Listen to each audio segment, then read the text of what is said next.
On today's episode of the CLS Experience, we have a very special treat. He's the legendary author of over 20 books, including the most well-known and trusted relationship book of all time, Men Are From Mars, Women Are From Venus. USA Today listed his book as one of the top 10 most influential books of the last quarter century, and it was the #1 best-selling book of the 90s, no big deal. He has appeared repeatedly on Oprah, as well as on the Dr. Oz Show, Good Morning America, and others. He's been profiled in Times, Forbes, USA Today, and People magazine, and he was the subject of a 3-hour special hosted by Barbara Walters. He's just a juggernaut in all facets of life and a terrific father and grandfather. Please welcome the iconic, dynamic, creative, interesting king of relationships, the special and extraordinary, handsome John Gray. How you doing, John? Hey, Greg. Thank you so much. Thank you so much. You know, we were chatting before we hit record, and I know you just did a nice little seminar and you were coming in hot. So I wanted to match your energy. Did I do good by you? You did it great. You did it great. Cool. As I was explaining, the brand and the podcast is blowing up. I'm really excited to share you with the audience and so forth. Of course, for the audience listening, if you're not familiar with John, if you're living under a rock, go check out his books, his content, his website, all that stuff. I think what's most valuable today is we just have an unbelievable conversation. Before we dive in, we're going to get a little weird. You ready for me, John? I'm ready. I'm ready. Johnny, what is your superpower? Iron penis. I can do it every day. I can do hours. When I'm done, it's sticking straight up like an 18-year-old. Understood. Honestly, I've interviewed some of the world's greatest. Best answer I've ever heard, bar none. Let me explain it. Okay. I just recently did a conference in London, health optimization. So a lot of really good people are there trying to be healthier and more vital in their life. And I had breakfast at my hotel with 3 Ironmen. And they're all talking about, you know, all their marathons they can do and how much they can lift and everything. And then they said, "What do you do, John?" So it just came to me. Well, I'm the iron penis. They stopped talking. A lot of them were doing steroids without a doubt. And when you have steroids, you don't have an iron penis. We'll put it that way. That's probably true. Yeah. You know what? It's interesting. I'm in alignment right now with my partner. She just moved in, and when you know, you know. And in the past, I never quite did. But because you brought up, isn't it interesting? And I'm sure you can agree, like when you're really in an intimate like relationship on all levels, like you want to have sex like more than ever because it's more than just physical attraction. It's something deeper. Okay, so now let me give you some basics in biology. Yes and no. All right, so we're going to be open to new ideas here. Let's dive in. Everything, when you experience new and different, so she just moved in, she's hot, she's new, you're attracted, everything, and you've got the love. The love is what it's about, okay? So that's going to enrich it to a higher level. But what happens over time, and now we're just looking at, you can be the exception, of course, but over time, what people say to me over and over, the research shows as well, is that the passion for most people decreases. Mundane life sets in. That's called routine and familiarity. Familiarity, right? So newness stimulates. Now, what does newness do? It produces a lot of pleasure, without a doubt. Dopamine gives you a lot of pleasure. But in men, dopamine increases testosterone. And testosterone is sexual performance. Okay, a hard penis lasting a long time. That's, you do till the deed is done. And for a woman, high dopamine, the newness stimulates high estrogen. For a woman to be orgasmic, and that's what you're getting right now, is the amazing heavenly experience of providing orgasm for a woman, and then your body orgasms too. But the main thing there is her love dramatically increases for you at that time. You just can't feel more love. And what's happened there, love is correlated with a hormone called estrogen. Now, when a woman is aroused and high dopamine levels in a relationship where she feels safe, is going to produce double the estrogen, and that's an orgasm. Okay, that's when women can make a baby, actually, when their estrogen levels go really high. That's why so many women today who are more masculine can't get pregnant because they're making more male hormones. They're not making their female hormones enough. That's interesting. Yeah. Well, we see it now. 40% of women can't get pregnant. They need to have extra help with doctors and whatever. Yes. My kids just, boom, babies come real fast. Okay. So But they understand the relationship skills of male and female. See, men, and just some basics and before we converse, okay, just the basics so people don't think I'm a total sexist, which some people do. Men and women are different. We asked the Supreme Court Justice, how do you define a woman? And she says, you need a biologist. Well, here's a book on the biology of women. It's called Beyond Mars and Venus and the Biology of Men, which is in many ways the opposite.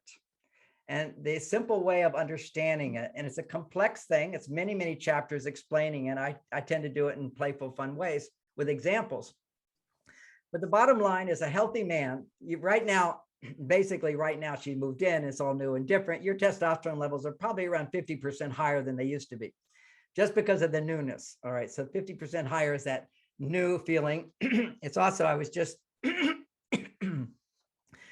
teaching a class on the Mediterranean on a cruise, and there were like 60 people and 150 staff. And I told the men, this is the best sex you're going to have since the beginning, because when women feel people are taking care of them, when they feel very feminine as well, and you've got the newness of you're seeing new sights every day, you're going into another port, it's very different, it's beautiful. All of that stimulates estrogen. So when her estrogen goes up, your testosterone goes up. And then as your testosterone goes up, her estrogen goes up. And that creates, if you're in a romantic relationship, great sex, fantastic sex. But when the newness goes away, familiarity sets in. For many couples, they start having less and less sex, and men's testosterone levels will tend to go down, down, down. Women's estrogen levels go down, down, down. This is common in our society. Now, just to put this is not always the way it was, although we didn't have hormone tests in the past. But in my own life, the way I teach how to build testosterone in men and how to have relationships that builds testosterone in men, at 70 years old, my testosterone levels are 50% higher than they were as a young 70 man. years young. I like old because then it actually says I'm amazing. I have men's support groups. None of them get erections anymore. Every day, and I use it. Okay, so, but I only can use it every day. We may talk more about this, is because I don't ejaculate. I mastered the art of multi-orgasmic man with no ejaculation. There's many books on this subject, and if somebody's interested in that, it's certainly a brain hack, body hack. To have sex in a certain way, it will keep your testosterone levels high. I have to say, Montauk Chia, somebody wrote a book, another couple wrote books. They all teach different ways, and they say find your way, because those ways didn't work for me. But they have a lot of research showing the benefits for men of not ejaculating too much. If you go back to some of the 5,000-year-old religions on the planet, Taoism, they said every time you ejaculate, you're just shortening your life a little bit, a little bit, a little bit. and you can actually look at anecdotally, if you look at gay men, they ejaculate more than anybody. Generally speaking, they can go out and have sex with 8 guys, 10 guys. That's what my gay friends tell me. This is just my own friendship with my friends. And gay men on a scale live the shortest of anybody. So there's a little bit, if you ejaculate a lot, you're not going to live a long, healthy life. Noted. Okay, noted. Just know this. And what we see now is with males, and we see that a man, if he's feeling motivated, happy, feeling good in his life, his testosterone levels will generally be 10 times higher than a woman's. Now, if I told you there's a pill that raises testosterone, if you're a man, you'd want to take that pill, right? I'm not telling you to do that, but there's behaviors, there's interaction, sure. There's ways of communicating with a woman so that bump your testosterone up, and there's ways of communicating that will lower your testosterone. For example, anytime you raise your voice in anger to a woman, your testosterone goes down and your estrogen goes up. Really? And most people don't know that. If your testosterone levels are low, you're usually very unattractive to women. They become not turned on at all, and they feel a bit disgusted. See, in a sense, if you just look at testosterone is a part of both men and women, we both have it, that makes us confident. I'm a can-do. I can get things done. I have goals. Like one of the simple things that produces testosterone in men is every day write out your goals and then follow through. Okay, just setting your goals out there, writing them out. Now you read this in the book Think and Grow Rich, for example. Sure. All of these really successful guys, they're all about setting your goals and following through. If Yep. you don't write out your goals, it's easy just not to. There's a part of the brain called the activating reticular system, something like that. Yes. As soon as you say to somebody, this is my goal, or write it out, what's going to happen is your brain goes into automatic drive. Just like you eat food, now your body's going to go into digestion. Yep. You write out your goals, your brain is now thinking, how can I achieve that without you knowing? This is all subconscious. And for both men and women, that produces testosterone. Okay, so that's one thing, following through, solving problems, fixing things, not getting upset about things, being cool, calm, and collected, pondering things, being logical, being reasonable. These are all testosterone producing behaviors. Solving math problems even is a testosterone producing behavior.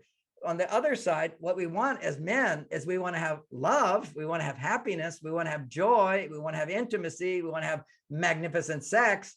That's all estrogen and testosterone. See, if you just have estrogen, that's the worst thing for a man. That'd be do what you like.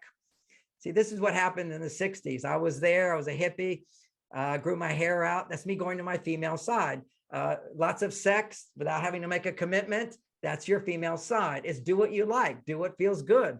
Even now, I could eat I can eat a quart of ice cream, a gallon of ice cream, do what I like. And then I get fat. And then when I get fat and I get belly fat, that produces even more estrogen, which makes men more passive, more irritable, more grumpy, more defensive.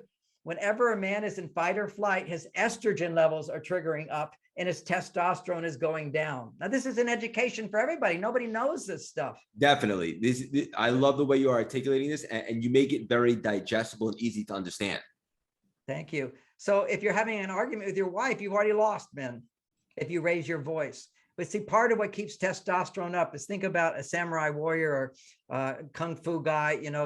I like these Chinese movies where you see these warriors. They're always cool, calm, and collected and thoughtful. And see, what they are is they're accomplished. They're disciplined in their life. They don't experience fear because they know every possible move somebody can make. And so they don't have fear. They don't have high levels of estrogen in that moment. They're able to be detached. See, detached is your male side, attached is your female side. And we want both. Okay, no problem. It's just that when men do what they like today, what they do is they drink too much, they smoke too much grass, they indulge themselves in too many things, and they do a lot of porn, and they're producing estrogen. And now what's happening as a result of porn, for example, for the last 20 years, this porn is just taken over. It's just, I had to write a book. I wrote one of my books on brain function, how porn ruins the brain for these young people. So I had to go and look at porn. Oh my God, free porn videos, 64,000 women all in front of me saying they want to have sex with me. The primitive brain doesn't know that they're all fake. Okay, the primitive brain thinks you're a king. So what you experience is you get an erection, you get a surge of testosterone, and then it goes back down to baseline. And basically you just lost it. It's like you're the king and now you're not. You're the king and now you're not. As opposed to you do something to earn your kingdom, then you maintain your testosterone and it grows over a lifetime. What we're seeing today is in teenagers, and at 20 years old, their testosterone levels are 20% lower than just 20 years ago on averages. See, we didn't have we know millions of people get these tests and they can look at it. It's just going down. For the male, testosterone is going down on average 1% every year in every age category, instead of going up.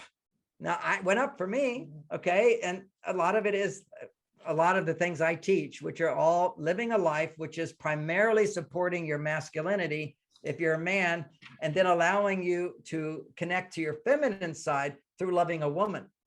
You see, when I'm being masculine, hard penis, I have to, and a Ferrari, ready to take off and hit the, skid off. Okay. I have to slow down if I respect and understand women. So I have to slow it down. I have to start helping her relax. There's no goal here. Got plenty of time. I also did the prerequisites, maybe lit a candle, put on some nice music, cleaned up the bedroom, showing I care about her, create a nest for her. And then I make love to her. I say nice things to her. I touch her body. I stimulate oxytocin is the first thing. That then allows her estrogen levels to start rising. Then it starts to feel good. Then her estrogen levels start to double. Around the time they start going over the normal level, then her testosterone levels start to increase. So this is where she wants to have sex. See, testosterone is I want to have sex. Before that, they need estrogen to go up, and then they want to have sex. So many women will say, if you just ask them, do you want to have sex? No. But if you say, is there a part of you that wants to have sex? They say, well, maybe, and then you do massaging her and touching her. Once her estrogen levels get to a high enough level, then her testosterone comes in that says, I want sex. Now that's sort of your normal situation in a healthy woman. They will often feel, I'm not in the mood, but once we start having it, I get in the mood. I mean, women say this all the time. So the flip side of this is the woman who's way on her male side, she can want to have sex, but she doesn't actually have orgasm. She's doing like a man, he just gets it like a release. It's a clitoral orgasm, which is what Freud talked about is the immature orgasm, which is vaginal orgasm, which you can have 4 or 5 or endless with a penis in there. The vaginal orgasm is the mature woman orgasm. And he got hell for that. He got hell for that. All these women today with their little vibrators having sex with a robot. It's literally throwing their bodies out of balance. They're already too far on their male side. What they need is a man to help their body relax, to say loving things to her, to feel strong desire for her, but also at the same time, he's patient, he's there for her, he's attentive to her. It's not just wham, bam, thank you, ma'am. And he never ejaculates until she has an orgasm. That's the most important thing. Otherwise, she will start to withdraw more in the relationship. And, I'm doing this 50 years, okay? And you just see couples, they're having sex once a month. It's no longer what it used to be. They're starting to argue and fight, or they just sort of go different directions. There's no interest in each other. Where did it all go? Well, it all went with not good communication outside the bedroom, but also not good skills in the bedroom. And how can I know as a man what a woman needs when her biology to be an orgasmic woman, a happy woman, is completely different from mine? So that's what we have to understand, how society and culture is just pushing us all in the wrong direction, neutralizing the gender differences between males and females. Instead, they need more encouragement and support than ever before. Bang! Johnny's got nuggets, and this is awesome. 2 quick questions from that. I want to unpack some of that. You're talking about orgasms, and there's a difference between a penis being inside a woman or the clit, so to speak. Is it true that the clit is more powerful and passionate for her in terms of orgasms? Clit is like a lighting the fuse, okay, but it's still just lighting, okay. So what happens is the way women describe it to me. Okay, there's 2 types of sex. The multi-orgasmic woman on one side, she's just receiving and surrendering, and waves of pleasure and orgasm are happening to her. It's just like this. It's a big wave. A climax, we're going to distinguish between orgasm and climax. A climax is very much like a male masturbating. Okay, you're intensifying, you feel some pleasure. You basically want to intensify till your body can't handle it, and the fuse blows. So it's literally like rushing into death is what it is. It's like, so women also, if they don't feel safe and their estrogen level isn't up, they're not feeling a lot of pleasure, then they want to intensify whatever pleasure they're feeling. Because some women have an orgasm sucking her nipples. Okay, some women have an orgasm just as soon as you touch the clitoris, or you stimulate the clitoris around. And there's nothing wrong with a brief orgasm on the clitoris. Clitoris actually starts stimulating. It's like a little fuse, and now the vagina will start producing the water and start preparing to receive the penis. So it's just a preparation place. But even the clitoris needs to be prepared for most women, touching the breasts and then sucking on the nipples. See, sucking on the nipples, this is a biological phenomena of a baby sucks on her nipples. It produces the hormone oxytocin. Oxytocin is a hormone that makes you feel safe and relaxed. When a woman then feels safe and relaxed, now her body is making oxytocin, which allows her estrogen levels to start rising. Estrogen is produced when you feel I can trust and I can depend on you, and I can surrender to you. I can yield to you. I can allow you to affect me. You see, what all of our barriers are, we all have barriers to love. I'm not going to let you affect me. You yelled at me, and that makes me feel like I'm a bad person. So I'm not going to let you have that effect on me. So all it takes is arguments, and women just can't open up again. It's just they're shut down. And I just want men to know, When you're angry, your hormones are going out of balance, and you can come back into balance by doing something where you're in control. You have to realize you only get anger when you're not getting the result you want, right? Yep. She's upset and you want to say, hey, don't worry about it. And she worries about it even more. So you're not getting the result you want. And particularly when it's an intimate situation, everything is maybe increased 10 times more. Somebody else shoots me the finger, I just say, yeah, bless you, buddy. But your partner criticizes you because you're having sex. You've already opened yourself to be affected by them. And so when a man is angry, it's the most threatening thing can happen to the primitive brain in a woman. Because when men were angry in the past, they killed people. Okay, that means they lost control. They didn't have the discipline that men have today or should have today. And now we're starting to lose today. I was growing up, you never hit a woman. The thought of hitting a woman still, to me, is the most shocking thing I can imagine. And yet it happens. Yep. And yet the little version of that, showing that you're going out of control, is when you have to raise your voice. Raising your voice is, again, like a monkey making a lot of noise to intimidate. Do you want to intimidate your partner? Not a good strategy. Okay, that's the old-fashioned strategy, not a good strategy. So love is the answer, but what will raise estrogen in a woman that will lower her fight or flight response? When a woman's in a fight or flight response, and let me give you a little example so people can remember this. Think about a part of the brain's called the hippocampus. And in most women, it's twice as big as most men.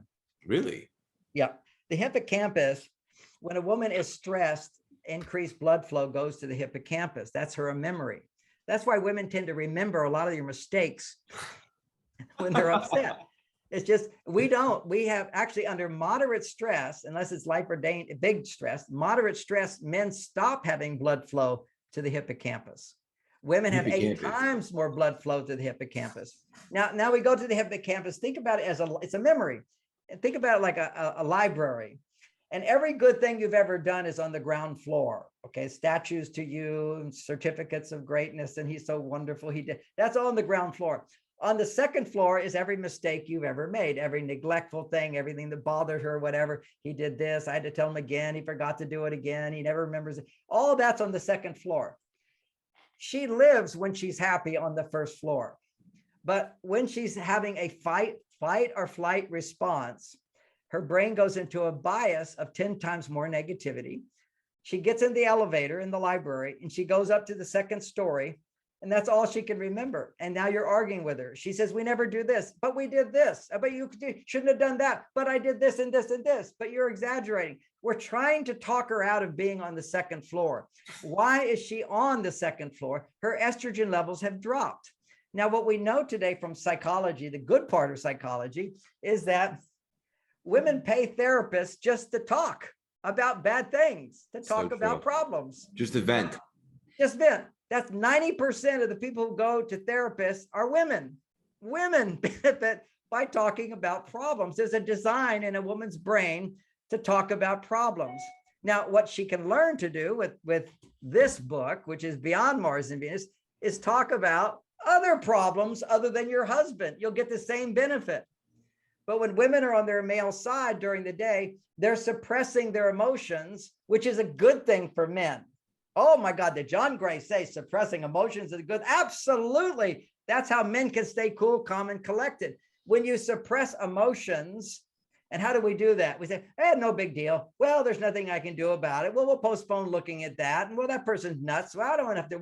Well, I don't have to do that anyway. There's nothing I can do about it. So why worry about it? It hasn't happened yet. So why worry about it? When I used to lose my keys, before I had this little thing that helps me find my phone now, which is the key to my Tesla. Okay. So when I lose my phone, I have a little thing that's always with me. I push it and it rings a bell, so I don't lose it. But in the past, I'd lose my keys, leave them somewhere in the house. And what I would do, I start to have a fight or flight reaction. Oh my God, I need it. And I would just push my thumb right here. And this was a male thing, which is, okay, well, we don't know for sure if you're not going to find it. So postpone it. Postpone it.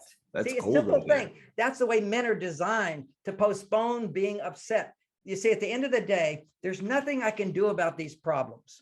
So forget it for now. Let me postpone it for now. That's awesome. See, what lowers our stress as men is confidence and competence that we can solve problems.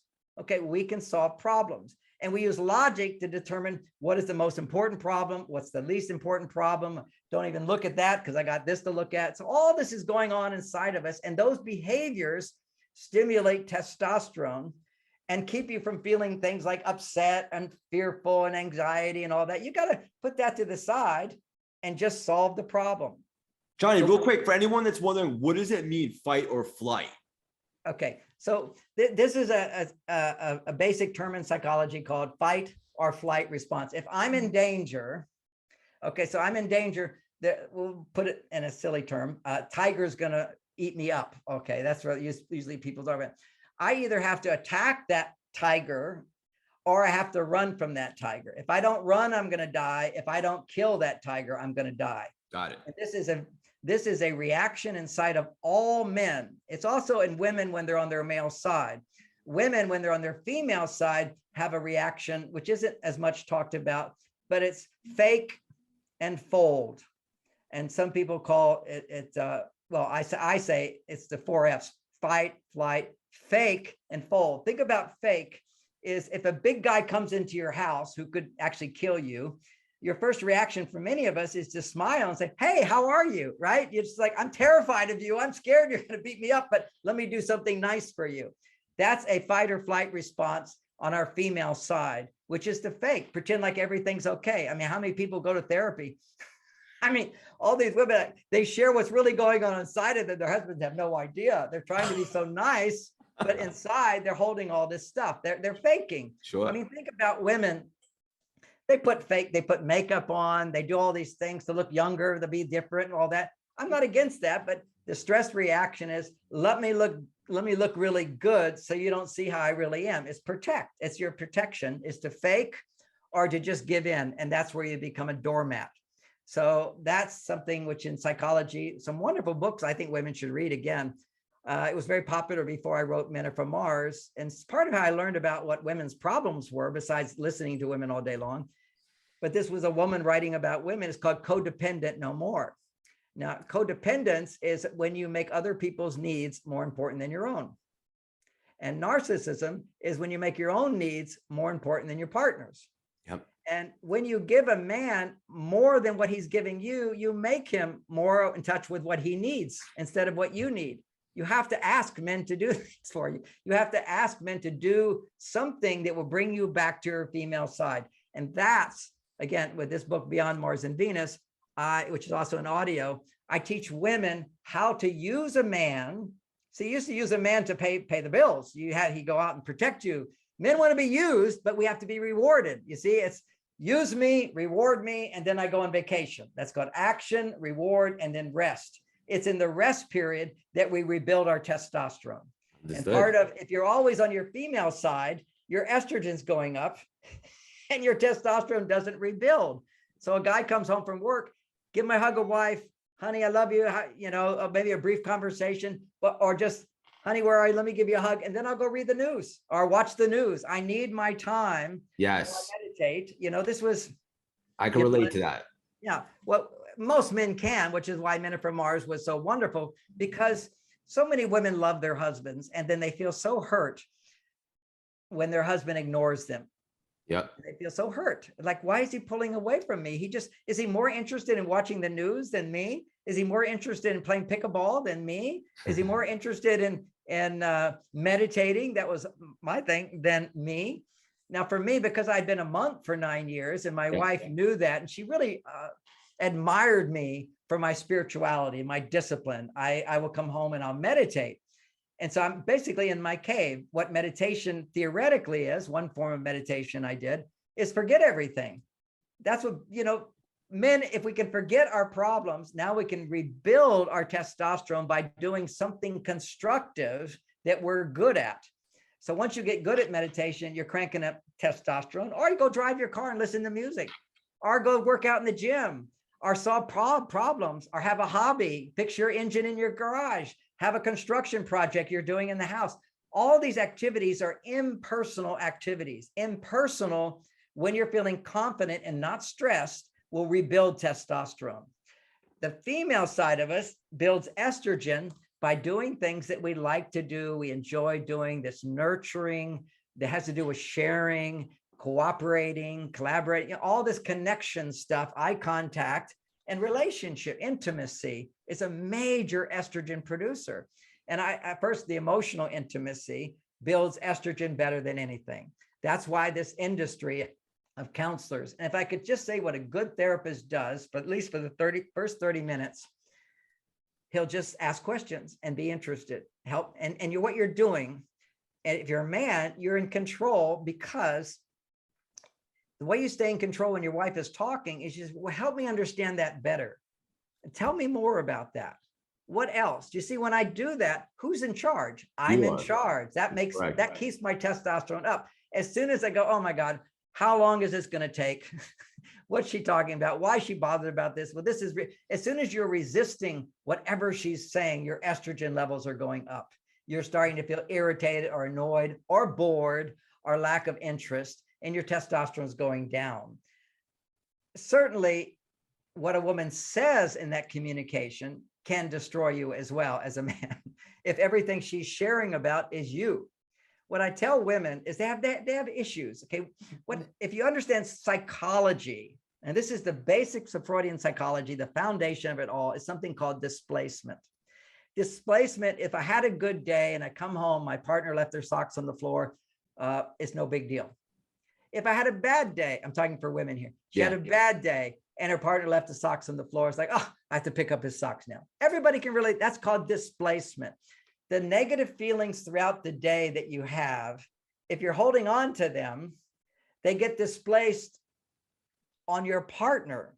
See, it's like they're upsetting you, as opposed to, well, they're only 10% of my upset, 90% is over there. Yeah. A man is never, unless it's extreme situation, like infidelity or like violence, a man, generally speaking, is 10% of your upset when you think it's all him. And then your brain goes into thinking he has to change or my upset won't go away. This is women who are not aware. They're not aware of their female superpower. You asked me my superpower, which makes it's great. A woman's superpower is that by talking about things that are bothering her and sharing emotion about them, she will raise her estrogen and nothing then bothers her. And then she can ask for help in a way that doesn't sound demanding or critical.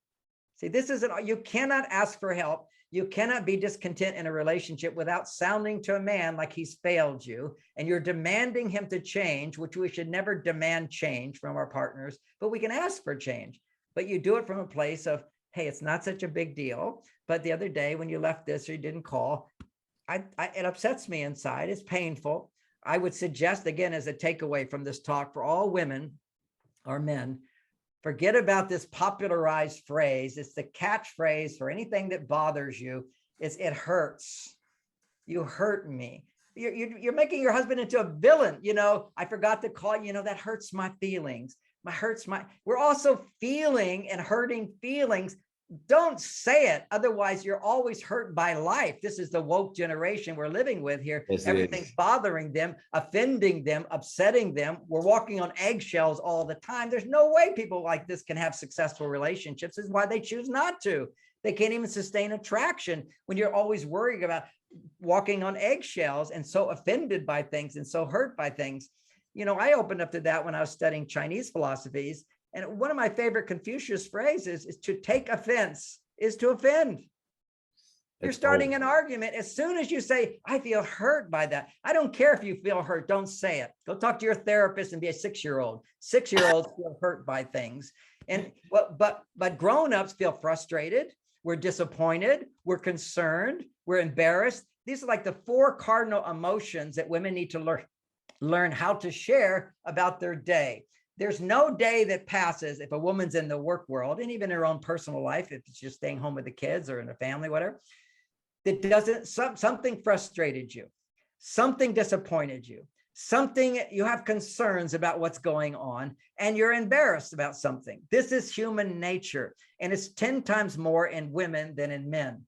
And for women to raise their estrogen, they have to be mindful. You know, everybody says, be mindful. Be mindful, women, of what you're feeling, which is your negative emotions about your life, rather than being a man, a healthy man who says, well, there's nothing I can do about it today, so forget it. Don't worry about it. Don't bring it home. And there's even research showing that men don't bring it home when they're somewhat healthy.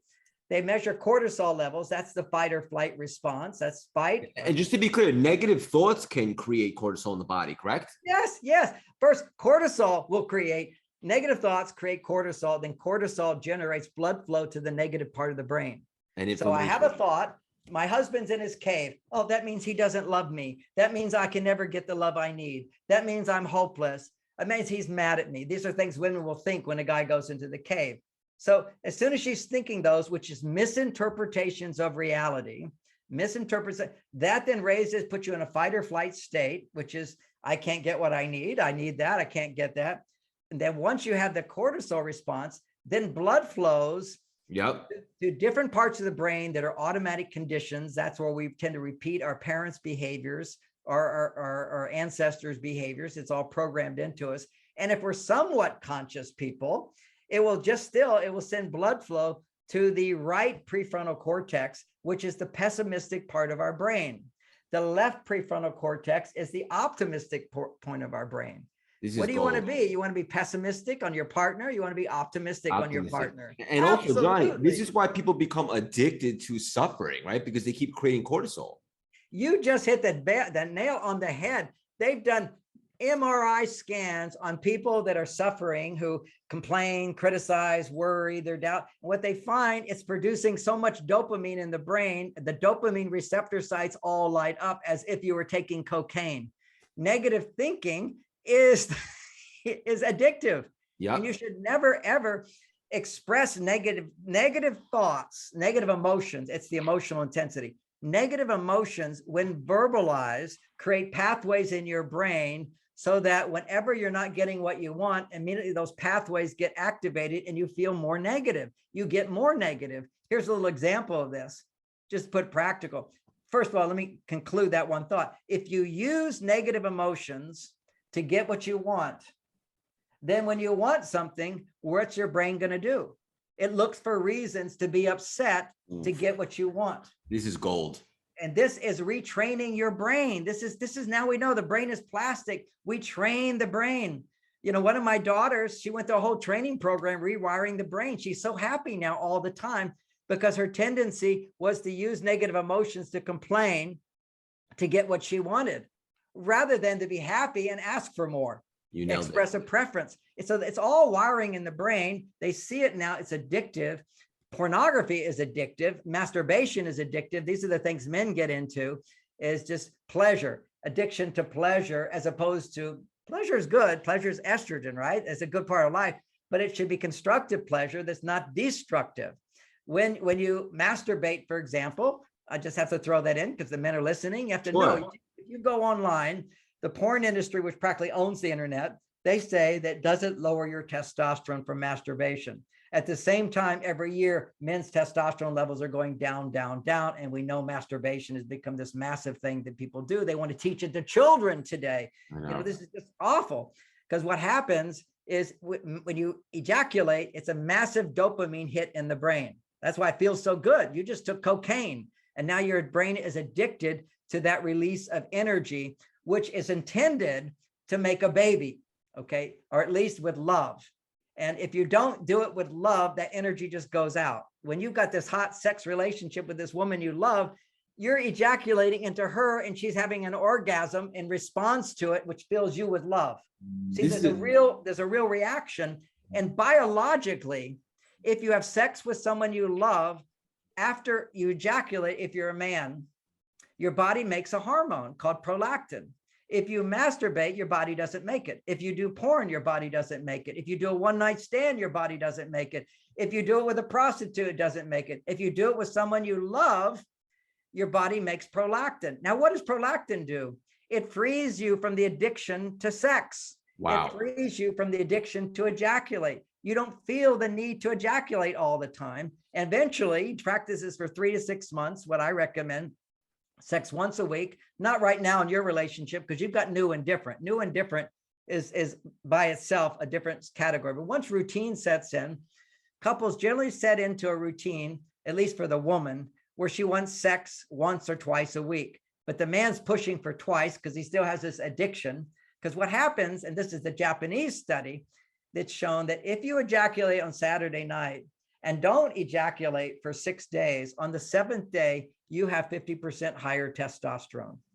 And if you learn to have sex without ejaculating, then all the time you have 50% testosterone, and it helps to keep her estrogen at a higher level. So she stays happy and she stays interested in sex. This is How awesome. many cases of women just lose interest in sex once the newness goes away? So let me ask you real quick, Charlie, when does the newness go away? Because I'm a year and a half in, and I feel like a little kid, like 19 years old. So you're lucky. Maturity allows it to last longer. Wisdom is a big part of all this, but usually it used to be called it used to be the 7-year itch, and for quite commonly for couples around 3 years. But it just depends on your communication skills. Basically the way you described her, you're just loving her, you're living together now, enjoying each other. That's a lot of estrogen stimulation for her. As long as that's happening, as long as she's having orgasms and sex. But there is a conditioned response that happens in women. This conditioned response is when a woman orgasms, she's having the highest level of estrogen. Okay, she soars, and a mindless death, sort of. She just surrenders to whoever is making love to her, and she has to feel safe. That's my man, and she bonds. Whereas men, they hit that high level of estrogen of feeling so much love, and then afterwards, that high level of estrogen pushes your testosterone down, and your body wants to make testosterone again, and so you tend to pull away. So that's that tendency, and some men have a greater tendency to pull away after sex than other men. If you have more muscle mass and you're successful in your life, then you tend to pull away not as much.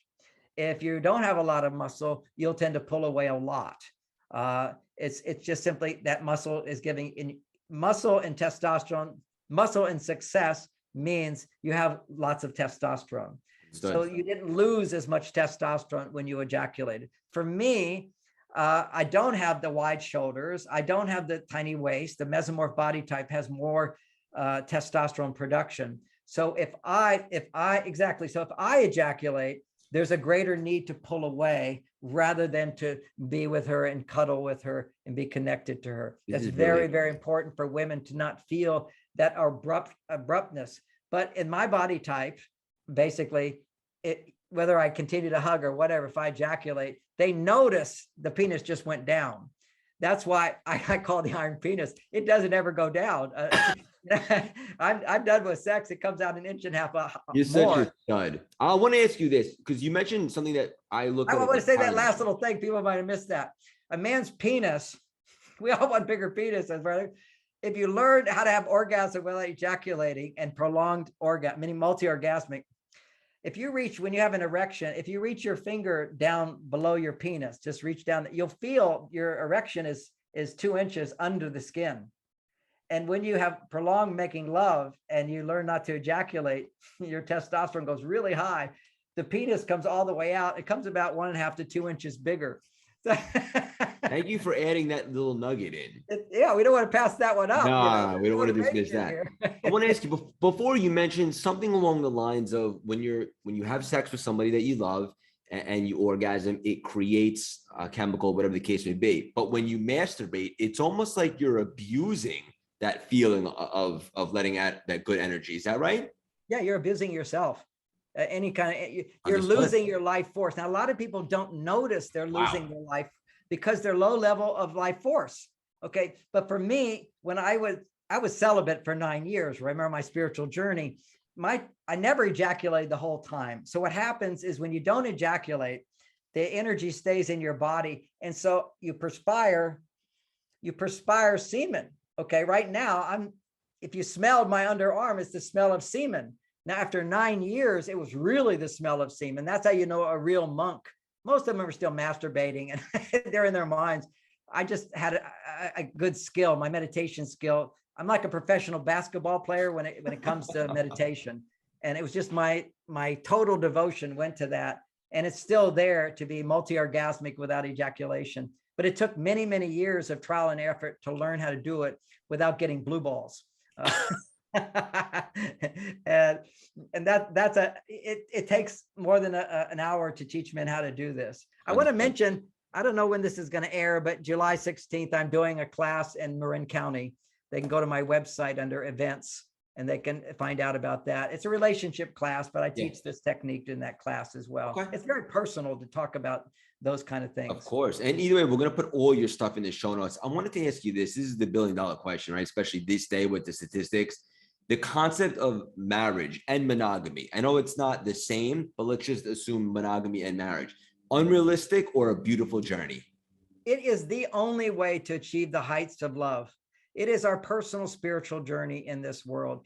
It is when you start learning how to make love, then the prolactin gets produced so much that you can't even be turned on by another woman. And if you see porn, it looks like silly. It looks very silly. You don't even get turned on. Exactly. That's how you feel. You making prolactin. It's just like, well, why would I even want to do that? It's just like so loveless. So let me talk about love and pleasure for a moment. Jeez. I've always had great sex with my wife, Bonnie, right from the beginning. And about 7 years, and it goes in waves, it's like I'm super stud tonight. Maybe the other time it's like regular sex. So it was one of those 7 years in, I'm like super stud. Okay. And afterwards I'm like saying, wow, that was amazing sex. And we're laughing. It was so good. And I said, that was as good as it was in the beginning. And she looks at me and said, oh, John, it was much better. And, my first thought is, were you faking the beginning? And she said, no. It's just that, John, we're married 7 years. You've seen the best of me and you've seen the worst of me and you still adore me. That's what makes sex great. That's beautiful. And it really is. I get goosebumps every time I take the time to say that.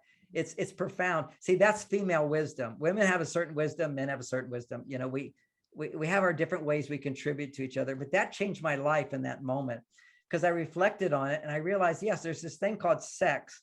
And then there's this thing that you can do with sex, which is make love and then make love to a person. See, when I eat ice cream, I love ice cream, so I can't eat too much of it. Same. But I love it. Okay, that's all it takes. If somebody came and masturbated me, oh, that feels really good. I love this, but I don't like the person. See, they're done with them. I don't need them. But when you can actually love someone, see them, have experiences with them, and still love them, that's real love. You see, this is what we're about in life, is learn how to be fulfilled and happy in a world where there's bad and there's good, and still feel love, still be happy and fulfilled. When people don't like a ruling of the Supreme Court, they're just all miserable, as opposed to, well, that for them is the bad thing. Now they have to balance it with the good thing. We all need to find within us the ability to balance negativity with positivity. And actually the brain is structured that way when you're not in fight or flight. If your hormones are in balance, remember, if women are making too much testosterone, not enough estrogen, or men are making more estrogen than their testosterone, that's out of balance. Whenever you're out of balance, you can measure in the body, those hormones are out of balance, your body will be making cortisol, the stress hormone. When your body makes cortisol, the stress hormone, blood flow goes to the negative part of the brain that only looks at negativity. Is this how you want to live your life, looking at negativity? Right. Now, do you want to just numb yourself to not feel anything? And then what you'll do is you can pretend that everything is positive, but you're in the fake mode. Okay. You're not in real mode. You're in the fake response or the fold response. You sort of just give in and you're content in life. There's no passion. There's no desire. There's no motivation. And that was our previous generation, happened to a lot of people. And they were okay with that. We're in a generation that says we want ecstasy. Making love with your partner, the way you described it, is you're in ecstasy, right? It's just amazing. It's just like, this is like great, this is the most amazing thing. And this is a possibility for some people. Some people just don't have guidance and direction how to do it. They're just following their lower desires instead of what Bonnie was saying to me is making love is what made it so great. So I translated that into my own performance because in sex, I was to some extent, sometimes premature ejaculator. So I was done like in 2 minutes or 3 minutes. So I figured out a system where that would work, where I'd give my wife an orgasm and so forth. And then I would come inside of her and 3 minutes later I was done. And that was very satisfying for her. And we had great sex life until I learned how to start lasting longer. And then eventually how to not even to be multi-orgasmic without ejaculating, which is this is where all the guys are leaning in. Okay. Yeah. Well, the first step in that is, We talked today about being mindful. Well, Yes. most of us are completely mindless when we have sex. We're just following our instinctive urges, which are good. We want to include our instinctive urges, but we want to control them with our higher self, which is slow it down and use it constructively.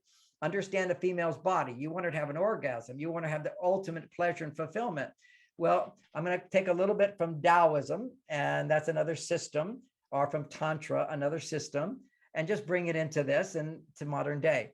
But what they talk about is how we have these different meridians in the body, and aliveness happens when there's a flow. And for the greatest thing is when the penis is fully erect inside of the vagina and the vagina is tight.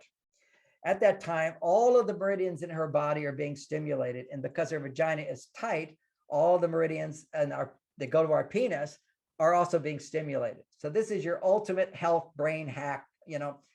For my own self, I love supplements. I had a supplement store. I'm all into it all. And ever since I mastered multi-orgasmic, I don't take any supplements. I don't do anything. I feel fantastic. I do exercise though, but sometimes sex is the only exercise. You have so much energy. It's unbelievable. Yeah, it's But also you're glowing. Like, you are very passionate about this stuff. I mean, it's no secret. You love this stuff. I love this stuff. I love my work. And see, right now, because I'm competent in this, I mean, this is 50 years competence of talking here. So Sure. a lot of confidence. That's testosterone. Also feeling that I'm helping people. I know this is You are, Johnny. So that's testosterone being produced, and I enjoy it. I love it. It's what I'm born to do. I remember when I was back in the 90s, I did one of those big theaters on Broadway, and I'm walking backstage to go on to a full house, and my sister is there, and she says, "Are you nervous?" I said, "No." I said, "This is what I was born to do." Bang. We all have our mission in the world, and everybody's Yes. got their different mission, and I found mine. And it's knowing your true self and following it, and knowing that there will be big bumps along the road. Because when when you're in line with what you're here to do and you deviate, it's more painful. If you're not doing what you're here to do, you're not aligned with your soul, and you're just deviating, you don't feel the pain. But when you're in touch with your soul, like, this is what I'm here for, and you deviate, it's very painful. And that's where I write books on emotional intelligence and how to process feelings. I can do it for myself. But what happens is when I do it for my partner, who's a woman, it automatically happens for me. See, this is the gain of having a woman in your life, is you're able to be the man being penetrating, hearing, understanding, validating, caring. And while I'm respecting her need, when I'm doing that, my own estrogen levels are rising up. I'm connecting with her.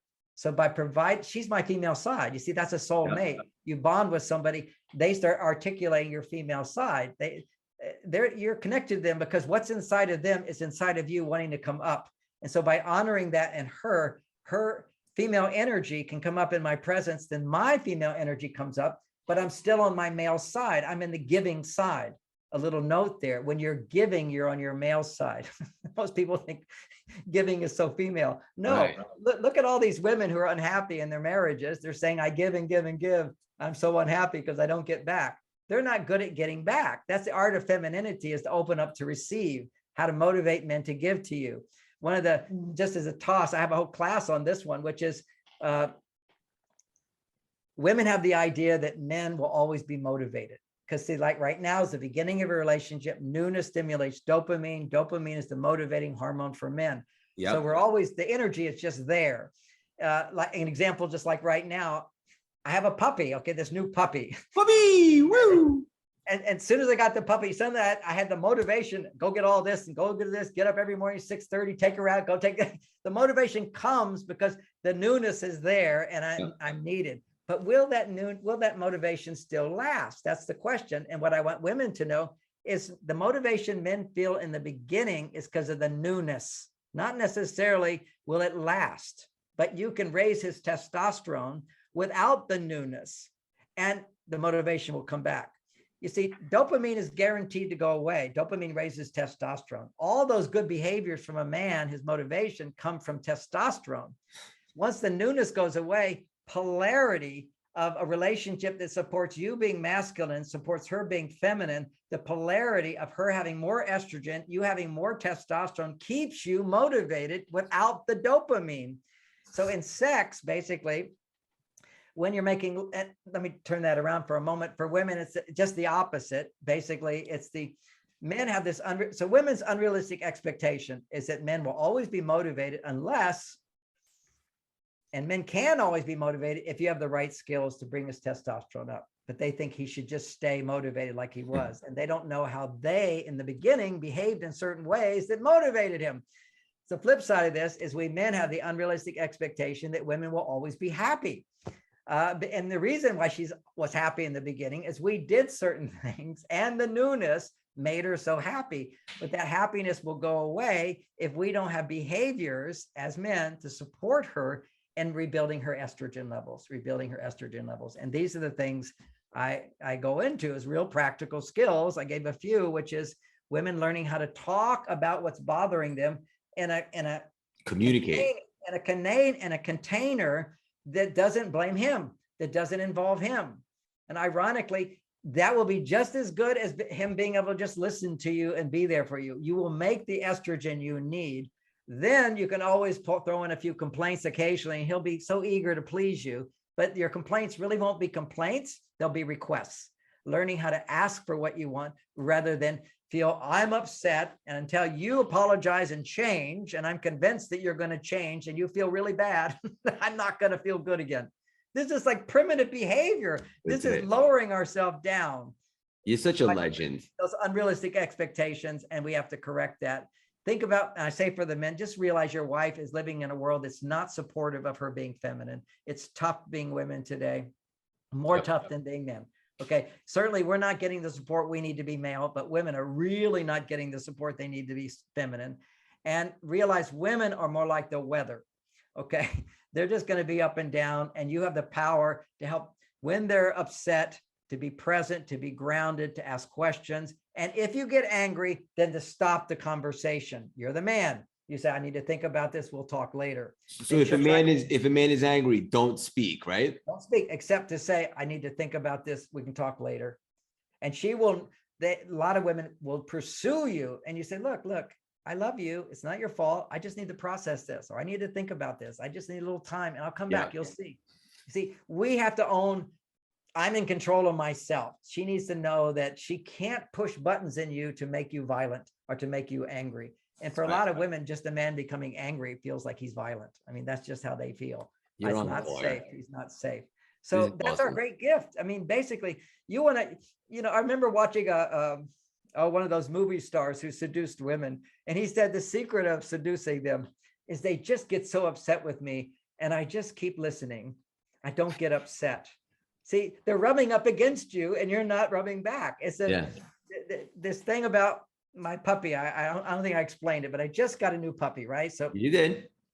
And she's got these baby teeth. And so they do play when they. What kind of dog?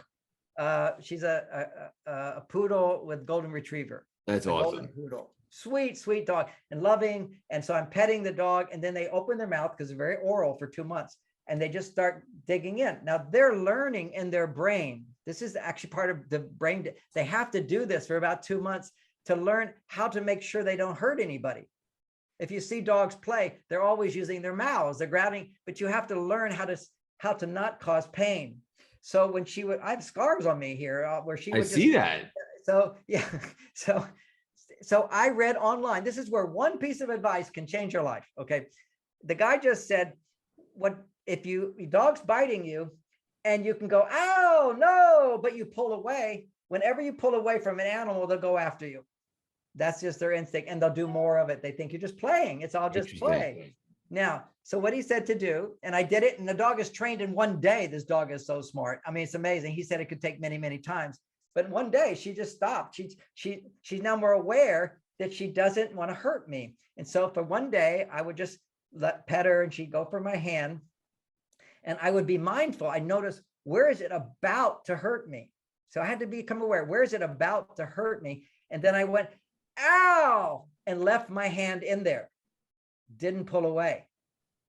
And what that does, that gives her the room to say, oh, I made a mistake, as opposed to reacting back again and again. Makes perfect sense. One day she learned. Now she's so good. She's so conscious of it. I just go, ow, and leave my hand in there. That's what made the difference. Now, this is a little bit, I do parallels to relationships. When a woman gets upset at you, she's biting you. And what do? We argue back and withhold our love. We no longer, we're pulling back our love. That's what you have to realize. When you're angry, you're not safe and cuddly and warm and friendly guy, you know, you're pulling back your love. And so what happens is they now can blame you for pulling back, as opposed to a simple phrase, which is ouch. It's a really good one. It's just ouch. There's no emotional charge on that. Just simply ouch. And then don't say anything bad about her. Okay. To help me understand that better. So it's ouch. Help me understand that better. Tell me more. Okay. Now you didn't pull back. Then she gets to see herself that she did something that was painful to you. Now, the phrase I suggest for women, ouch may not work for all women, but it's the phrase is this, when you say that, it's a bit painful. It's a bit painful. Do not use the word it hurts. It hurts is overcharged. It's just like so much weight on that. It's like every trauma of your lifetime from childhood comes out when you say that hurts, because that's a 6-year-old part of us that says, what, you know, my mother taught me, sticks and stones break your bones, but words will never harm you. That's the thing we're supposed to learn. Words should not hurt. And when words do hurt, it's painful. If you're an adult, it's painful. And if you want to get a man to listen to you, it's a bit painful when you say that, because, and then give a reason, not what he did, but because I love you so much and I'm afraid you don't love me. Just write that down, women. Whenever you feel painful, it's not because of him. When you said that, or when you said that, when you did that, it was painful because I'm afraid you don't love me. And I know you do. And I start to think you don't love me. And would you remind me that you do love me? Ask for reassurance, which, by the way, if you read my books, there's all these things men can do. Like every day I say to my partner and my wife for many years, I love you. And that's something we think, why do I have to say that? I already said it once. See, that's the male thinking. That's efficiency. I told you I loved you. I married you. So why do I need to say it anymore? You need to say it. And also, when we talk about sex, this is how you last longer in sex, men. Is first, you're focusing on with your partner. You can't do this with the whore or anybody else. You do it with someone you love. And when you love them, so you got heartfelt feelings. The pleasure helps you to get in touch with what you feel. That's the point of why sex can help with making love. Pleasure is something nobody resists. So now you can freely feel what's inside. And the more testosterone, more muscle mass a man has, the less he's able to fully feel, unless he's way over on his female side, because that's your barriers. There's nothing wrong with that. So sex is something where you feel sensation and it feels good. So now you're feeling more. Now take that opportunity to go, why am I doing this? I'm to feel how much I love this person, to feel how lucky I am to be with her, to feel she's the only one I want to be with, to feel how amazingly beautiful she is, how happy I am to be in this relationship, which you may have said 1,000,000 times. Women do not get tired of hearing it. Just like I don't get tired of my wife saying to me, you're brilliant. What an amazing idea. You help so many people. Well, that makes sense. That's absolutely right. You're right about that. What man gets tired of hearing that? We don't. He's here. Our heroes arrived. I mean, to be able to say that. And when I teach this to some audiences, you'll see some women, they go like this, like they want to throw up, gag me. You know, they don't know what love is. And I'm not going to just throw it on women. I'm also going to put it on men too. We're the ones basically who need women to open our hearts more, dependent upon how happy our mothers were. And even if our mothers were happy, we still need to grow in love. And primarily it's sex that does it, because sex is something where you fully feel, but you get lost in the intensification of pleasure. At that moment where you're focusing on, oh, this feels so good, I want to make it more. That's when you still enjoy it, but you go, express what I feel, because I'm experiencing the pleasure in order to get in touch with my heartfelt feelings and communicate them. And that's called bringing the energy out of the sex energy place up into the top energy place. So if you can communicate at that time, and women don't mind, I'll tell you, there's a few women who can't receive love and they need to do a little therapy on being able to say thank you and I love that and whatever. But most women are eager to hear all the love talk, the sweet talk. And often if women can't hear the love, it's because they've never had a partner do that. So we do something called dirty talk, which can also turn a woman on. For many women do dirty talk, but it's better to focus on how much I love you and how beautiful you are. And that grows wiring in the brain to where men now can be in touch more with their feelings of love, even when they're on their male side. Because an erection is you're totally on your male side. Testosterone's pumping, and you're also, you're Cyrano de Bergerac, your love is like the moon, the stars in the sky. I feel like I'm in heaven. It's just like in different positions. Sometimes I feel like now we're flying in heaven. I love you, my angel. To be able to say these things, what you're doing is physiologically, you're taking the sex energy and you're distributing it through all the channels in your body to your heart and to your mind. And most men just sit there quiet and then they go, oh, and they're done. It does happen that way. You really are such a stud. The only negative I got going on is 10 hours to chat, but I have a feeling it's just the beginning of the friendship. We'll land the plane with this. I wanted to ask you, did you ever in your wildest imagination see the success of Men Are From Mars, Women Are From Venus coming, that type of phenomenon that it became, or did that surprise you a bit? I thought I should be a best-selling author for 5 years, and I was really frustrated and jealous of other people that got it. And then I never could imagine. And the universe doesn't like that, right? That mindset, that ego scarcity. Well, I learned about jealousy, and that I learned before it all happened. I realized jealousy in me. I'm not jealous of a rock star or basketball player because that's not my destiny. Yep. I realized we tend to be jealous of people who are actually getting what you deserve and you can have. And what was keeping me from having it is just I'm afraid. So it was my fear that I'll never have it that caused the feeling of jealousy. So now I celebrate it. If ever I'm jealous, I go, oh, that's something I can have. I'm just afraid I can't have it. Let me process the fear, let it go, and continue on. And part of manifesting everything is to find your fears and act in spite of them. And that's affirming the truth rather than buying into the belief I can't have it. You nailed it. This is awesome. We're over 1 million downloads now. The audience is really loyal and engaging. What's the best way for the audience to support you, Johnny? Okay, first of all, I do classes in Marin County. So that's where I can teach some more private things for couples, relationship seminars. You can go to events@marsvenus.com or go to marsvenus.com and just go to the events page. July 16th, I'm doing one in Marin County. They're weekends, where I can spend hours and hours teaching and giving people experiences and so forth. But marsvenus.com has a variety of wonderful blogs that answer questions. So there, I can go on for hours and hours and hours. Yes, my daughter says, Dad, you got to put little pockets. This is an issue, answer it. This is an issue, answer it. This issue. And we have an amazing for women only class. We also have a great class for sex for both men and women to listen to. We have one called Understanding Men that's on its way that will change the world forever that my daughter's put together with me. It's an amazing class because really all of our problems today are coming from not understanding where our partner's coming from and where we can take them and why we need each other. Makes perfect sense. marsvenus.com. How can I personally support you? Oh, let's do another one. Take the questions and let's answer them. Okay. And last thing, just selfishly, I have to ask you, you have so much energy, it's contagious. What time do you go to bed and what time do you wake up? 11 and 7. Simple. And I'm not religious about it, but it's 6:30 now with the dog. Got to take him out to pee. But pretty much you're such a legend, such a stud. Johnny, I want you to know you're the definition of perspective, heart, and wisdom from taking your life experience, spreading positivity, light, and deep truths. You're a true visionary, role model, and beacon of hope for anybody coming up today with big goals and aspirations. I could personally guarantee that your best is yet to come. Keep on spreading your wings and leaving your mark on this world. So much love and respect for you. Thank you so much for stopping by and dropping these priceless nuggets today. Greg, thank you so much. I got goose hairs, those little hairs come up. I feel loved and supported, acknowledged. I appreciate you. You come from your heart. That's what the world needs. Thank you. That was an awesome conversation. Thank you, Johnny. Very cool. Very cool. Let's do it again. Okay.